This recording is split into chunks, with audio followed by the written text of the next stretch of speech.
Oh, great, I can hear you. Fantastic. Good to see you. Thank you for being here. Really appreciate having someone as distinguished as you speak to us. So thank you so much for joining us. That's my pleasure. Saw a great announcement this week out of Australia with John Martinez going down under. Very excited to hear about that. Very excited to hear about your experience in quantum. I love that picture of you in the lab. Awesome. That's getting a bit old now, but yes, I thought I'd show that I did once work in a lab, so fantastic. That's great. Okay, I'm going to hand it over to you just to orient you. You can see on the side of the screen chat, and you can answer questions, or if you want to continue your talk, I'll collect the questions and ask you at the end. So you want me to start presenting now? Is that right? Go ahead. Welcome. Thank you. All right. Well, look, hello, everyone. I'm actually going to start by, in Australia, we start by traditionally acknowledging the owners of the land, which we're all in Australia that we're meeting on, particularly going back to the 2018, recognising our Indigenous people. They had a real focus on the importance of women, and I thought that was really relevant today. I'm speaking from the lands of the Eora Nation and the Gadigal people, and want to pay my respects to their elders past, present and emerging. Our Indigenous people have got many things for us to learn from.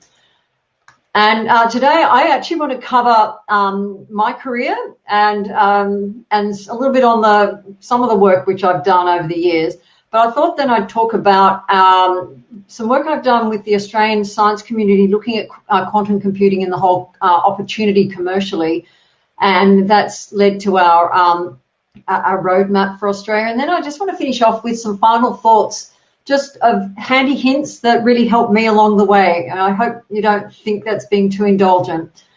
So I'm going to start off with my career. It was really lovely introduction saying, I'm in an eminent role now, but I'm also at the end of my career and landed in a place where it's been just fantastic experience to be able to take all of what I've learned and then be able to, I think, pass it back and try and make the science sector work better in Australia and hopefully touch internationally. I'd like to say I was absolutely brilliant, but I'm not. When I was at school, there I am I'm on a very exciting day where I come from a big family of kids and we never went anywhere, but we went to the zoo when I was at school. That was in the 1960s.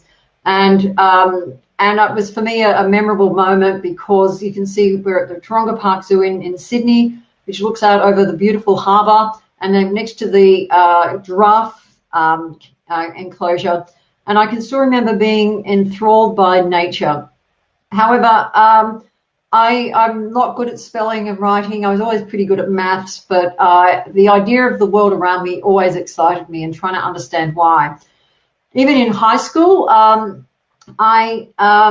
was sort of seen as the person who was into maths and science, and I was going to be a school teacher because teaching is absolutely critical, but I really wanted to be a researcher, but I didn't know anything about it because I come from a family of more business people. My mum was an architect and my dad was an accountant. And I thought to be a scientist, you either had to be some sort of madcap person or someone related to Einstein. I also, I guess, came from a background where service was really important. I guess come from a sort of Catholic culture. And so after I finished high school, I actually thought that I might do some more engagement with our Indigenous people in Australia. And I worked with the Mother Teresa nuns in a reserve. This was in 1975 out in Western New South Wales. And back then, the engagement with our Western culture engaging with our Indigenous people was absolutely shameful at that stage. I think things have improved a lot, but we've got a long way to go. For me, that was a really important moment where I actually learned something about myself, which was I like to change the world on a big scale, and found it quite frustrating actually working on that one-on-one. I ran a little childcare centre and preschool for 3 months when I was there, and it was something which was going straight out of school from a very privileged background to seeing abject poverty and neglect was a real eye-opener about how much I wanted to change the world, I guess. So I decided my pathway to do that was through science. However, I was a physics major because it's my passion. It's also something where I found my place. And I went to Macquarie University in Sydney in Australia, and there as you can see, there was part of a group of people who were terrific place for me to go to university. But you can see there weren't too many girls there. There was myself who went all the way through, and then another colleague, Gina, who finished off as an undergraduate and then went into the public service. But in most of the time, though, there was this idea that, this continuous thing that in physics you sort of had to be like the people from the Big Bang Theory. And it didn't really often feel like it was a place that was for women. But luckily I had brothers who used to tease me a lot. And so I guess it gave me a lot of that, resilience to be able to navigate the system. But also I was really lucky that I had the support of the academic staff there. And so although I had my moments of sexual harassment and unwanted attention because there weren't too many girls around, I still managed to navigate that. I stayed at Macquarie and did my postgraduate work. And I did it in what was a new material back then called indium nitride. And you can see there a picture of my first page of my PhD thesis. And the thing that's really interesting with that is it was probably one of the last typed PhDs. It was just when computers were beginning to become available for being able to do word processing and be able to print things out decently. So what I did was develop a method for making the thin films of indium nitride, which I came from a Catholic convent school. So the picture at the top there, which is a coloured photograph, is a system which I made. It sort of looks almost like a cappuccino making machine or something, or a coffee machine, but it's made a plasma deposition. I calculated the energy bands to understand how the electronics worked, looked at the morphology, and made my first semiconducting devices where I put indium nitride on silicon and made heterostructures. It was great training for me. And when I finished that work, I applied for jobs in the newspaper. That was back then. You used to do that. And I got a postdoc at Csiro, which was sort of the dream place where I wanted to work because it was an organisation which I think I saw how it did work that made an impact, which really aligned with my values. I haven't actually worked in nitride semiconductors. I published a number of papers, but it's had a life of its own. And I think that's one of the things I love about research is that when you have something and you do research, you publish it, you share the information, others take it on board and it has a life of its own. So 36 years later, I've been in CSIRO for 36 years now. The work I did has been referred back to as some of the fundamental work that led to white light-emitting diodes, which of course are now ubiquitous amongst all of us, and we're all going through replacing our incandescent lights with these light bulbs, and it's energy efficient and they last a long time. And I must admit, I was actually thrilled when Macquarie University in 2014 put a little press release out saying that my work was, I think I've underlined it here, my work, which I did with Professor Tansley, who was my PhD supervisor, who sadly passed away, but they pointed to the fact that my nitride work was made a little bit of a contribution to that overall ability to create light-emitting diodes in the white spectrum. And so knowing that your work makes that contribution is very addictive and something which I guess has always made me want to keep on being engaged in research. So jumping forward to 1987, I've been at CSIRO for a little bit working in magnetics. There was the discovery of high temperature superconductivity. This was something where our organisation decided to pull a team together, and I was lucky to be part of that team because of my experience in making devices, working with thin films and doing the sorts of measurements that were needed.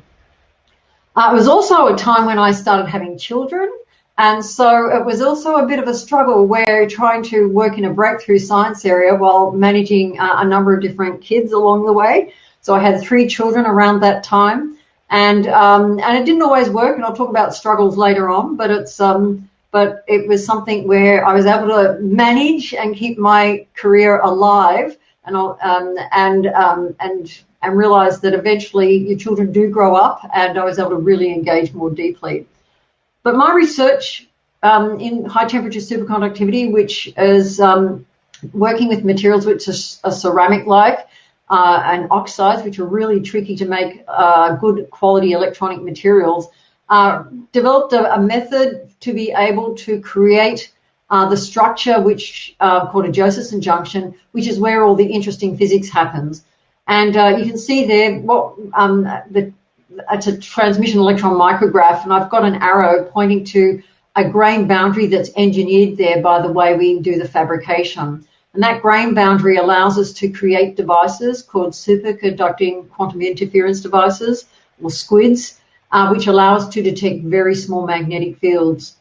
And that technology is still currently used by the CSIRO team for many different sorts of devices, and also has been adopted by other research teams around the world. The application that I worked on the most was looking at the development of high TC devices for mineral exploration.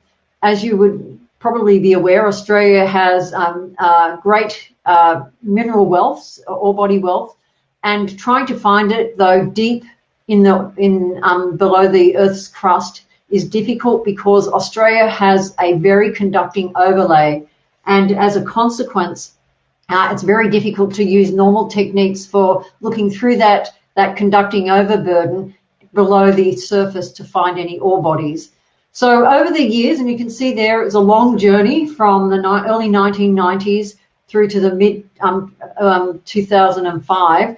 We went through from doing experiments where you can see as a photograph of us in the Arctic up in Canada, because we did some of our testing there, where you can see a plastic box which we bought from Woolworths to put all our equipment in, right through to having a commercialized integrated system that is commercially available now. We called it LAN-10. So we went through from developing a system which, this is out in Cooper Pedy, where we did some of our trials. You can see our device was hidden under that black garbage bin to stop wind making noise, and got to a point where the system became recognized as being able to delineate and identify ore bodies in a way that no other tool could. And one of our main, examples of where we had impact was working with BHP, where they had a new resource which was in a field a bit like that, and our measurements were able to show exactly where to put the first drill hole, so that as a consequence they were able to create a new mine for silver called the Cannington Silver Mine, and so it was able to come on board with 18 months earlier than originally planned, because of the ability to really delineate the ore body clearly. And so that's the sort of thing where that little grain boundary makes a contribution to the roll-on of great opportunity and productivity and wealth for a nation. So that's pretty exciting, and something which led me to keep on pushing ahead. Since then, we've been using this material for a range of applications, and I'll just pick one other which might be of interest. And this is where one of my colleagues, Csiro, and her team have taken that ability to make structures that are very broadband. They can operate up into the terahertz region all the way down to DC. And so she's developed devices which are looking at terahertz mixers and wireless communication links, and also Ka band mixers and receivers. And you can see there the ability to make that device and then package it up so that you're able to have the full system. And why are they interesting? These have the ability to be creating higher speed, higher capacity, long range communication links, which can be between satellites and high altitude aircraft. And so this is something which potentially has the ability to be able to really add a huge advance to our telecommunications. So finally, I just want to just look at this. My history is saying I've had a fabulous life. I have gone from being a school kid who is terrible at spelling and writing. I'm dyslexic, but being able to go through the idea of having the idea of service to the community, doing lots of different things where we have outreach, making devices, and getting to a point where you're even on the front page of our local paper saying that the work I'm doing is on the right track. And now I'm the chief scientist of Csiro, which is Australia's national science agency, where our purpose is to use innovative science and technology to solve the world's greatest challenges. And it's and I guess that's where the next thing is where quantum computing comes in. So in Australia, we actually have the most amazing research in quantum technology and quantum science. And the community came together and asked if I would support them in looking at what the future might be if we were able to grow an Australian quantum industry. And could we then have some sort of roadmap to tell us what we need to do to achieve that? And so we went about doing that and found that doing some techno-economics, that in Australia's context, we have at least a $4 billion opportunity. We're a small country, and so it's a smaller market, but worldwide it's about an 80 billion plus in the near term. So what we did was look at what quantum institutions we've got across Australia, and this goes through showing just some of the different national bodies we have, the different states all have activities, and showing that we've got a real critical amount of research that's going on here, doing fantastic, promising research that is already leading to startup companies, which can be used for a whole range of applications. We've been looking not just at quantum computing, but also technologies for health, defense, mining, as I showed you before, and space communications. The idea being that we can accelerate, drug and materials development, enhance security by better sensors, and being able to find resources better, including water, and also improve our communications. So as a consequence, I mentioned we're beginning to see an industry emerging here, and you can see a list there of a number of different companies that have started up in Australia, as well as multinationals such as Microsoft and Rigetti and IBM coming onto shores in Australia to participate here.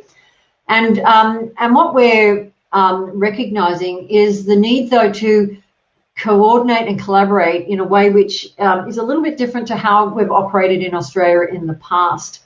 And the reason why we have to do that is we recognise that investment around the world is huge, and I've identified here the investments in different countries.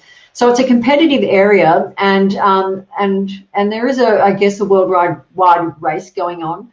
And so for us to be successful, we need to we need to make sure that we're making the most of our opportunity here and pulling ourselves together. So one of the great opportunities I've had as the chief scientist of Csiro is to try and understand where we can be of assistance. And so what we've done is gone through and look at our place in the sector. And what I've got here is a bit of a conceptual model we came up with, because the work that we do in Csiro is often more in the applied and technology development end. And we've found that we're at our best when we're able to partner with universities to be able to create these opportunities. And that's what we're hoping we can support the sector in Australia to do. And that we create this sort of ecosystem where basic work or low technology readiness levels can come all the way through with support of the sector working together, so that we end up with companies, government engagement, and industry to make this work. So the vision was that we get a consensus view of quantum technologies in Australia, and I think we've achieved that. That we take that economic analysis to show that there is an opportunity there, and then identify what actions are needed to make this happen. I mean, we looked at 2040 as our future place where we want to aim for, and make sure that we have everything going so that we're able to cement our place in having a quantum research and development, but leading to making sure that we have the IP that's needed to do this, underpin the successful commercialization of quantum technologies. The techno-economic work identified that there's plenty of jobs in the different areas, and also industry opportunities. And to do that, it means that we need to have the focus and coordinate the effort across Australia, and also engaging internationally, that we build that quantum workforce, that we have the collaboration to bring everyone together, and that we enhance the readiness of government, society, and end users so that they really know how to build and use this information. So progress so far is that we've found the Pawsey Supercomputing Centre and Quantum Brilliance have joined forces to develop a supercomputing hub for innovation with a quantum opportunity there.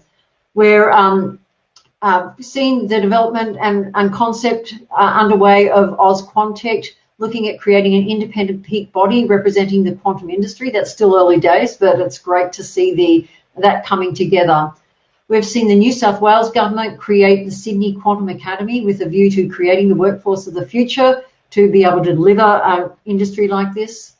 Our Defence Science and Technology Group have identified quantum technologies as one of their star shots, creating a pathway to really forging an early industry opportunity.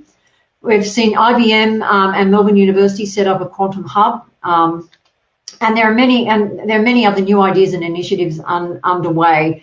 But the thing that's most important is we've got the state governments and federal governments deeply engaged and recognising that that this is something that's important, and wanting to work with the broad community to make this right and happen.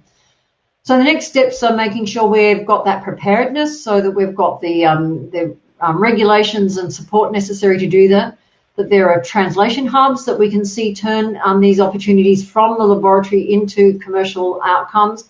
And we're seeing the self-forming networks underway, which is really exciting. And I've just pointed there to the place where you can access that quantum roadmap. So just to finish off in the last few minutes, I wanted to just add a few final thoughts and handy hints. And this is more going back to the sort of personal thing of being someone who, and I'm nearly 63 in a week or so, and I've had a great career, but I've learned a lot along the way, and I thought I might just share some of those now. The first thing is that we need to recognise that when women work, economies grow, and that's something that's been recognised, and you can see it over and over again. So it's wonderful that we've got this recognition of women in quantum, because I think for the quantum industry to be successful, we really need to bring women in and support them. Career paths, though, are not always straightforward, and what I've got there is a career path over years of, the classic one where you go up to and have a linear improvement in your career and responsibility and opportunity until you hit your flat line or your Peter principle. That's often for men, their career path, and women often follow that, but most women have that plateau, though, in their 30s and early 40s, where responsibility, often due to family, take over, and it means that you just can't necessarily operate at the rate you would like. But what I've noticed is that when you hang in there, once your kids get a bit older, or the opportunities, I don't know what it is, but I've noticed that women's opportunities just take off, and they keep on going, and they don't actually reach that Peter principle. They keep on going until they've decided they've had enough. And I know that happened for me, and that period of time is something we've really got to nurture and support women in that time, not to give up and to hang in there. And that point where an inflection happens, we need to make sure that we give women the opportunity to make the most of what they have to offer and embrace that full human potential. So I'm just going to give you a few handy hints on what made a difference to me, just very briefly. The first one is that you need to find your voice. You need to make sure you're heard, that you speak with confidence, and don't be afraid to speak up. Really important, we need to learn to pitch our ideas. And so learning to give a good talk is really critical. If you go through, look at some of the stats, they say that people would prefer to die than to give a talk, and we've got to get over that. I know I used to feel that way, and giving a presentation was absolutely nerve-wracking, and now it's something where I just love to do. And so just do it more often and break through those nerves. Another thing which has been really important for me with resilience is we always have to work with people who are not necessarily our favourite people at the time. It might be a work colleague who you just don't see eye to eye with. It might be your children when it's a bad hair day, your partner, a relative. But the thing is that you can change your whole relationship with them by this magic trick which a colleague of mine taught me, Noemi Bangles told me this, and this is that when you're dealing with someone you don't like, just before you go into that meeting, think of 10 nice things about them. It works like magic. You'll just go in, your whole demeanor is nice and positive. It may be pushing it like they opened the door for someone, or like the car they drove, I like their eyebrows, whatever it is, but this is something where just try it. You'll find it makes a huge difference. I'll show you this in detail in a minute, but learn to sit where to sit in a meeting. Watch this place. Keep fit. If you keep fit, you actually can cope with anything, and you get sick less often. Think about what you're going to wear the next day, the night before. That changed my world because it meant I was all organized and out the door quickly. All my children, boys and girls, do this, and they always go back to saying it's something they really appreciate. Don't worry about housework. Make technology work for you. The thing is incredible where with the COVID pandemic, technology has really allowed us to keep on operating. But we need to know how to work it, make sure that we know how to be empowered by it. Software systems we need to know. We need to make sure we've got batteries all charged up. This is something that also changed my life was working out what are we having for dinner tonight. I know it sounds a bit crazy, but we all have to eat at night. And my technique I'll show you in a moment. So this is about where to sit in a meeting. There's a position at the table which is in that top spot where the chairman is or chairperson is. So if you want to be in the best position, be opposite the chairperson.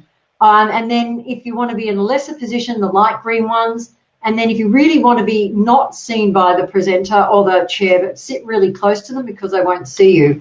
And then the orange ones are somewhere in between.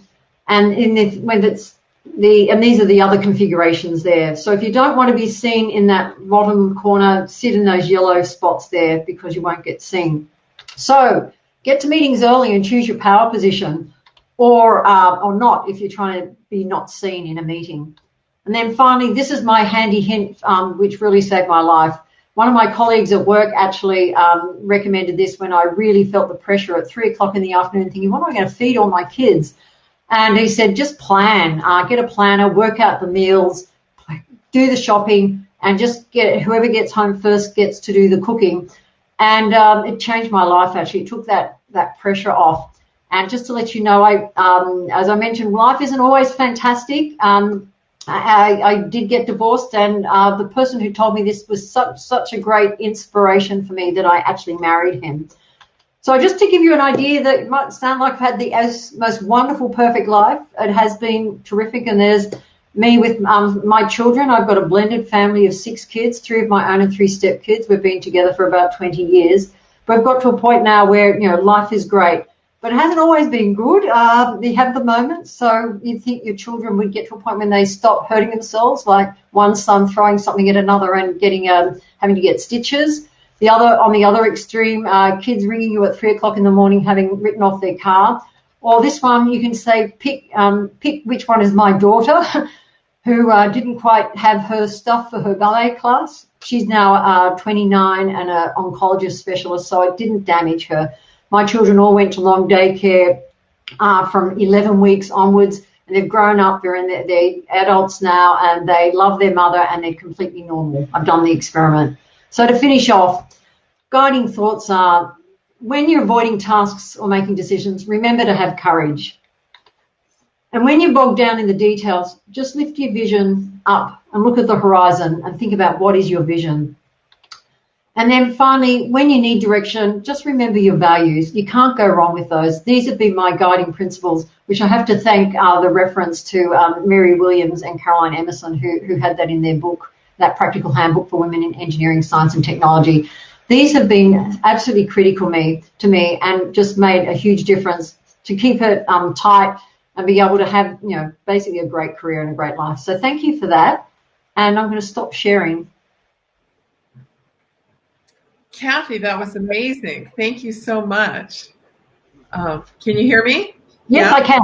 Yeah. Okay. Jessica Richmond from the Australian Trade and Investment Commission says hello. She's on, and she texted. All right. Yes, hi, Jessica. Yes, we've been sure that the quantum work. Yeah, it's been fantastic. And we've been the Women in Quantum group, Jessica presented the last event. We've been very excited about the quantum initiatives in Australia. You mentioned some of my favorite companies, Archer, Quantum Brilliance, Silicon Quantum Computing, lots of great companies and research going on in Australia. I grew up with a mother physicist who worked full-time too. It sounds like your meals were a little better. We had every Sunday she made 5 casseroles.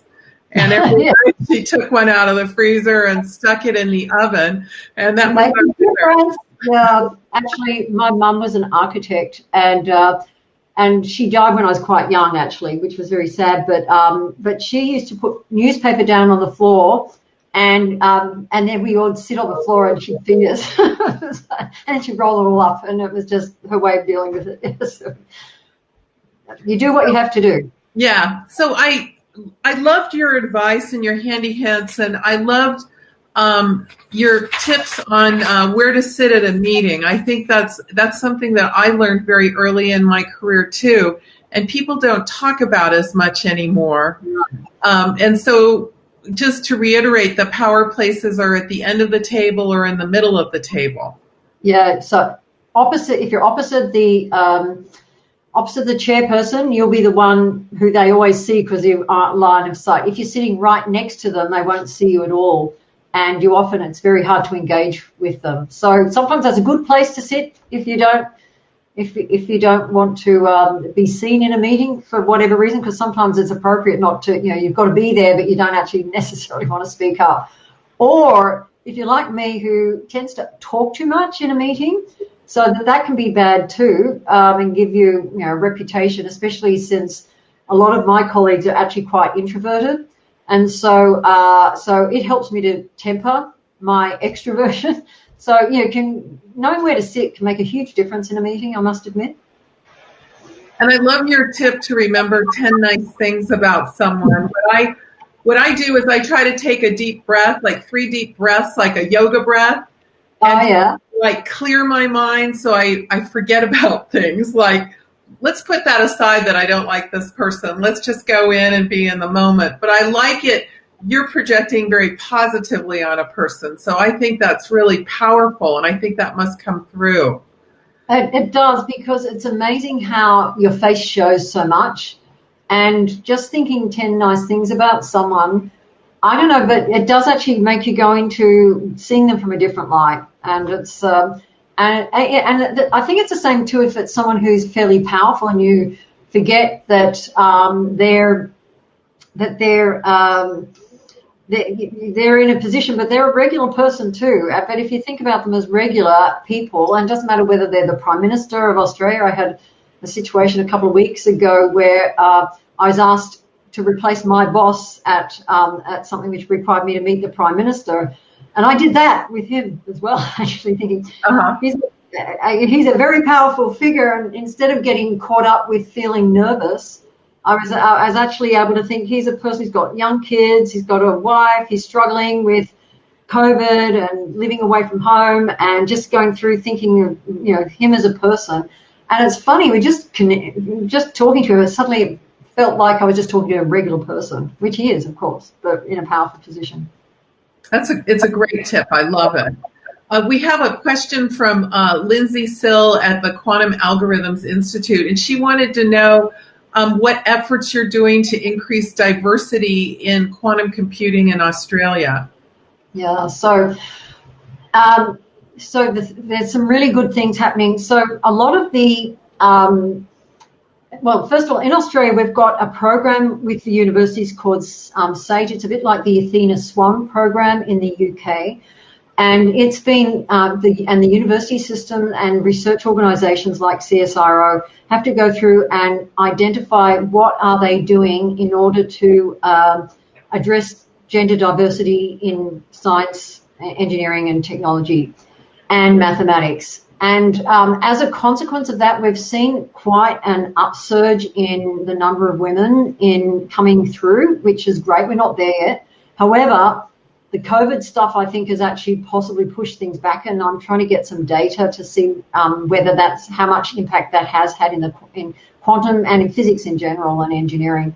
But the other thing that's been really interesting is we have centres of excellence, a number of them funded by our Australian Research Council, which are focused on things quantum. And each one of them has a very strong program of gender, bringing gender in as an important requirement. So, for example, the Equus group, I know the best, has been working very hard with Andrew White, who's the director, as a major champion of that.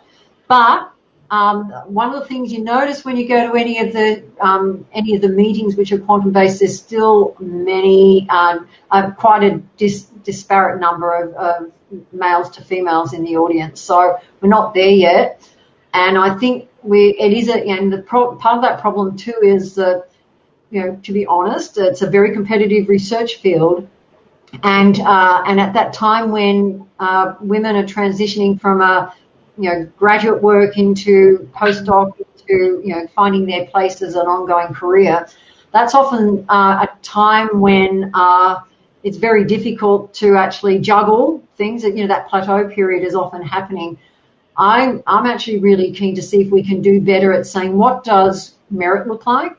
What does working part-time, you can still be an effective person, because often in Australia especially, there's quite a strong culture of women working part-time, and men too, and we're seeing more of that happening, but when their kids are younger, and showing that you can still be promoted and take senior roles when you're juggling that. And we've got some really good examples of for a really classic example is Michelle Simmons, who's been, of course, the director of the Sydney of the quantum, the University of New South Wales Quantum Computing Centre and all the work around that.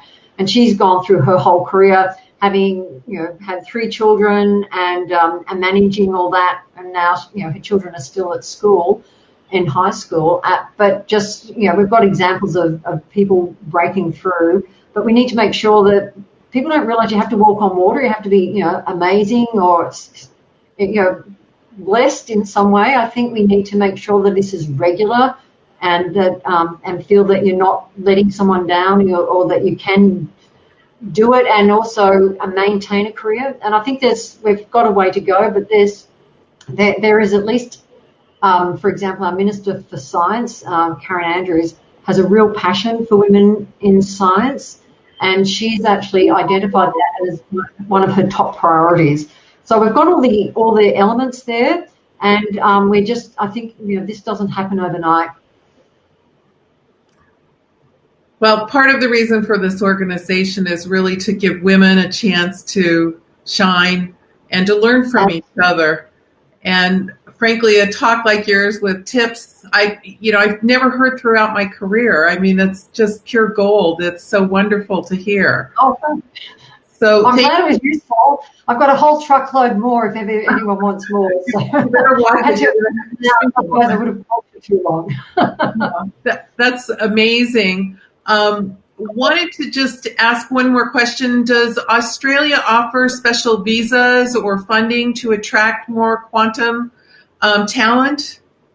So at the moment, I know that I was talking with Michelle about how she's been going, because she's building up her workforce, and she said that it's actually been she's been able to bring people across, many from the USA, who have joined her team, and they've had to have their 2 weeks of isolation, I guess, on coming into the country. But it looks like there is the ability to get that visas which are showing the requirement for skill sets that aren't available currently in Australia. So The answer is yes, but it's not absolutely straightforward. I guess it's like with any country that you've got to just go through and show that there's a need and that this person is able to fill a role that no one else can. Well, Cathy, thank you so much for your time tonight. We're all so enthralled with you and your talk and your wisdom and your contributions. So thank you so much for joining us. That's a pleasure. It's lovely to have been involved, and I look forward to engaging with the group. It's fantastic, and keep it up. Great. Thank you so much. I can talk to you any other way. Fantastic. Okay. All right. Thank you. And everybody. Bye-bye.